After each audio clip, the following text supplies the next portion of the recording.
When you see this picture, you could see the man sitting on the chair. He was called 흥선대원군. He is the father of King Gojong. His real name is Lee Ha-eung. His son is 26th king of Joseon dynasty. He done lots of good and bad things. First of all, he abolished an auditorium called Seowon because the nobleman who studied there and didn't pay the tax and just paid. Next, he reconstructed the Gyeongbokgung Palace by lots of slavery. He collected lots of money and made slaves to build Gyeongbokgung Palace. Also, he made the rules, which means refusing trade policy. Because he refused trading, France, US, and Japan offense near Ganghwa-do. So he built the rock, like the stone, called Tokwabi, that shows Joseon will not trade with other countries anymore.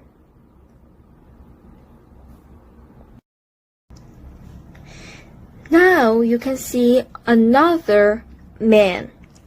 He is the 26th king of the Joseon dynasty. He became the king when he was 12 years old. Because he was too young, 흥선대원군, Regent Hungsun, ruled the world except him. He had a wife called Myeongseong Hwangwoo, which I will talk about later. Different from Regent Hungsun, Empress Myeongseong liked to trade things with other countries, so Emperor Gojong had her life. One day, Empress Myeongseong died by Japanese. Likely, Gojong felt dangerous about it. Then Russia suggested Gojong to move the living quarter to Russia legislation. So, he moved his main place to there. After 1 year, he came back to Korea. He went to Hangudan, which is near the Changdeokgung Palace, and declared the Han Empire. Now let's talk about Empress Myeongseong, who is wife of him. Now you can see the woman sitting on the chair.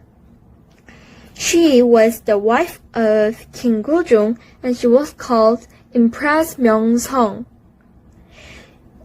She lost her father when she was 8 years old.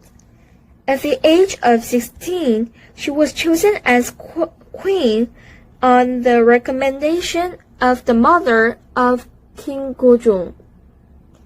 Since Regent Hungsun was looking for a woman without close relatives who might have political ambitions.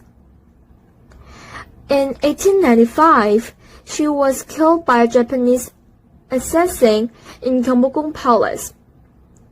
Her ashes were scattered at Gyeongbokgung Palace backyard. When you look at this picture, you could see building. This building is called Sujiksa. Sujiksa to the east of the main gate was the quarters for stewards and guards of Unyeonggung Palace. Like these quarters are near the main gate, they protect the Unyeonggung Palace. This palace had a large number of guards and maintenance men, including those detailed by the king, as the estate was large and Regent Hungsun grew powerful after his son's ascension to the throne. We're in front of the men's quarter. But before we go inside, I would like you to focus on this gate. Can you catch any differences with the other gates in the house?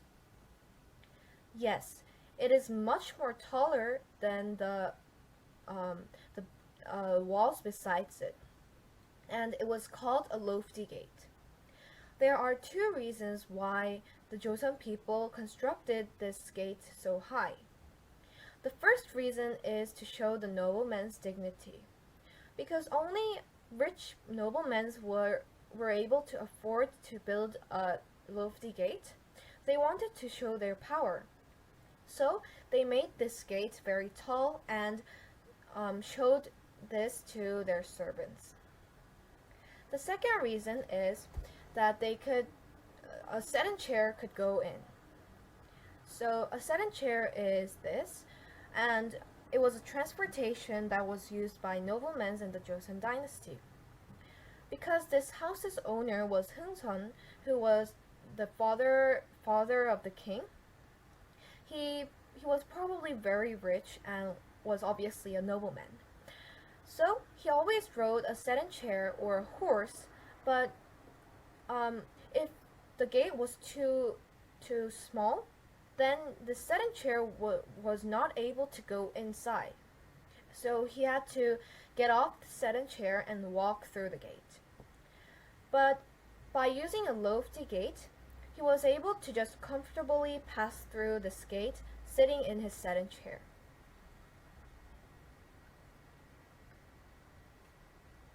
Over here, you would see a square rock that is standing alone.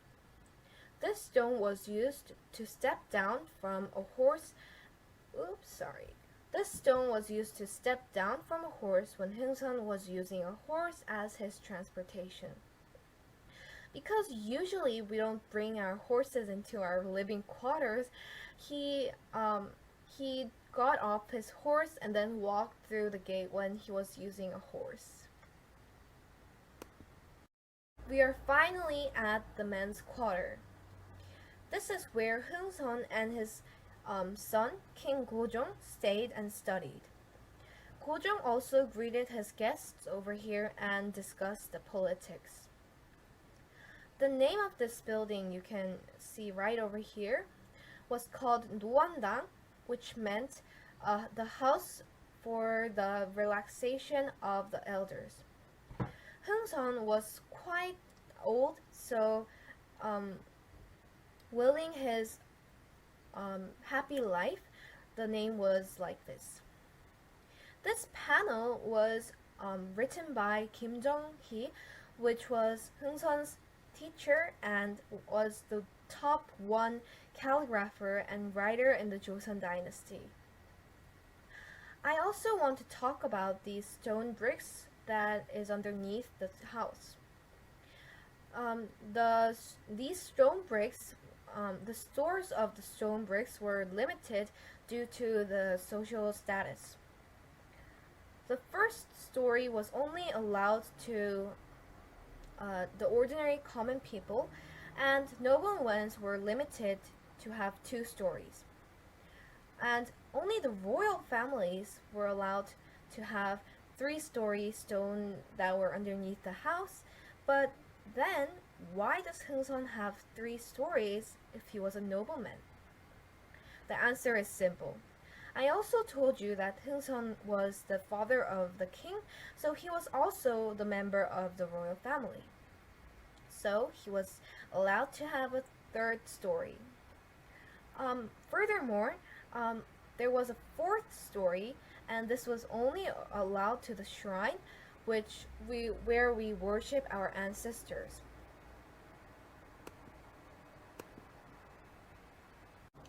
If you look around, you will see the walls that are carved with patterns that look similar with the Chinese characters.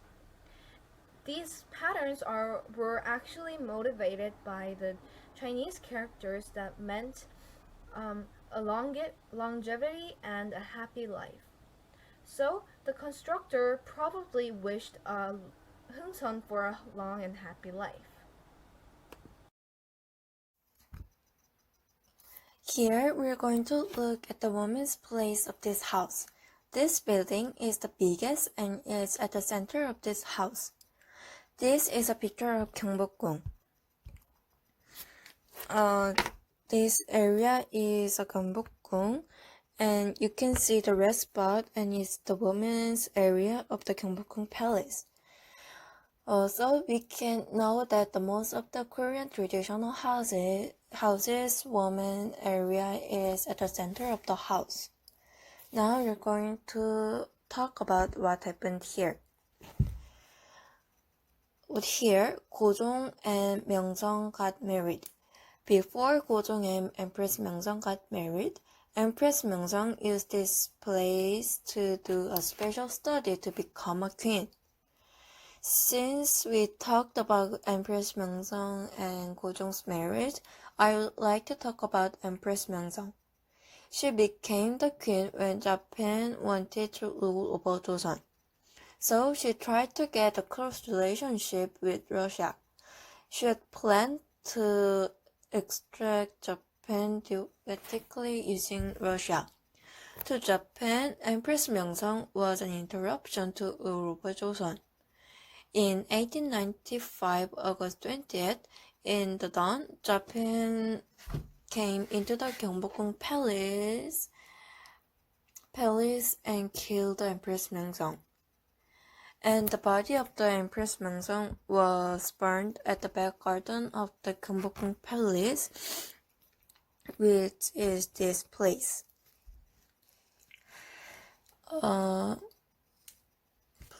It was burned by Japan, who came into the Gyeongbokgung Palace and killed her. So I think that if she was alive, maybe Joseon didn't become the colony of Japan. Now we're going to see this picture. This is a map of this Unyeonggung Palace. And the red spot here is this building, Norakdang. As you can see, the building shape is a square with a wing. The wing means this small part.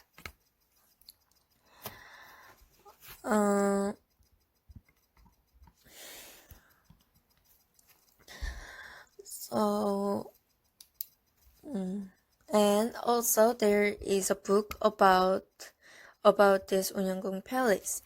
And the writer wrote about this place that there are only 5 Chinese characters between the building and the sky. So this is the picture I drawn, and the writer means that the building is too big, that the sky and the building is close. Now, let's go to the next spot.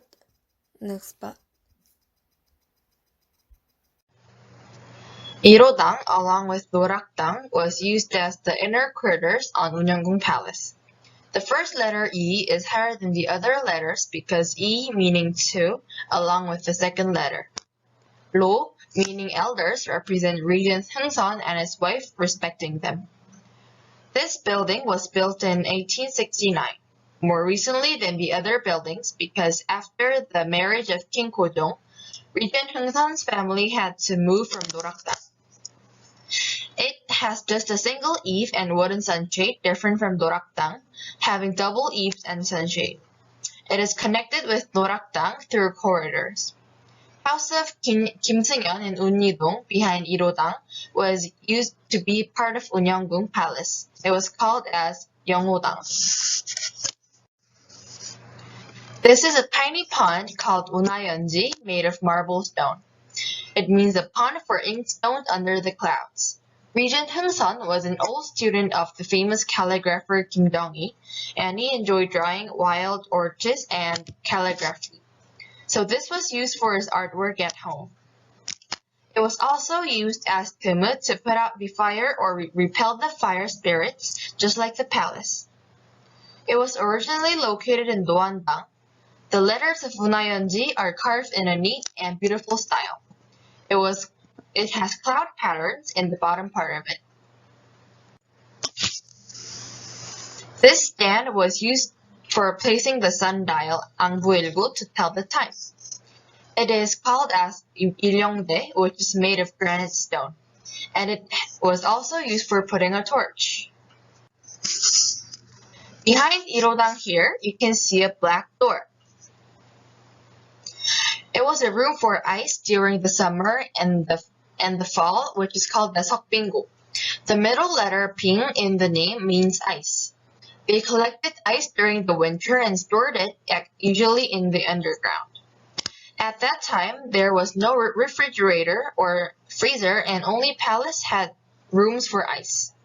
Therefore, we can tell how powerful Regent Hengseon was in his heyday. And right in front of Sokbingo, there is a stand looking like a small table for pots of wild orchid. Regent Hengseon loved wild orchid and also enjoyed drawing them. This is called as 무승대. Behind Irodang here, this is Gyeongsongbi, which is a monument to honor a tree, King Gojong's childhood favorite pine tree. The letter Song in the name Gyeongsongbi means a pine tree. After King Gojong became the king and moved to Changnyeokgung Palace, he missed his favorite pine tree so much. And when he visited with his parents here to have the inauguration ceremony for Doandang and Dorakdang, he gave Pine Tree an official rank, putting the gold buttons in it along with the monument. However, it was burned down by a lightning strike during King Gojong's reign. Now we are at the last place of the Unyeonggung Palace, which is the exhibition hall of the remains. And this hall exhibits relics that are related to Unyeonggung Palace and Regent Hengseon to help visitors understand the status of the palace toward the end of the Joseon period. The hall is divided into 18 sections and displays a miniature model of the palace Unyeonggung and a garment for a royal wedding by Emperor Gojong and his wife and household utensils used at the Unyeonggung Palace. They are all replicas and their originals are kept at the Seoul Museum of History. And so let's move inside to this building. The first thing that I want to explain is this kind of 4 stationaries, which includes brush, a paper, and an inkstone, and also ink. Nowadays, the stationaries are not so important for ourselves, like we just use a pencil or a eraser. However, during the Joseon Dynasty, this kind of 4 stationaries were really important for the people who studied, such as royal families.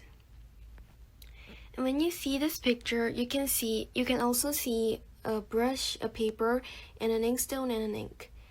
And when we see oversight here, we can see a person sitting here, and I guess this person was an also high-ranked person, such as Yangban or a family member of the royal family.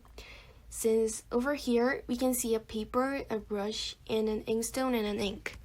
So we can know that it was also a very important thing for the whole people from the Joseon society. And this picture is showing about some figures wearing their clothing. And this figure shows how emperor and empress were dressed up during the Korean Empire.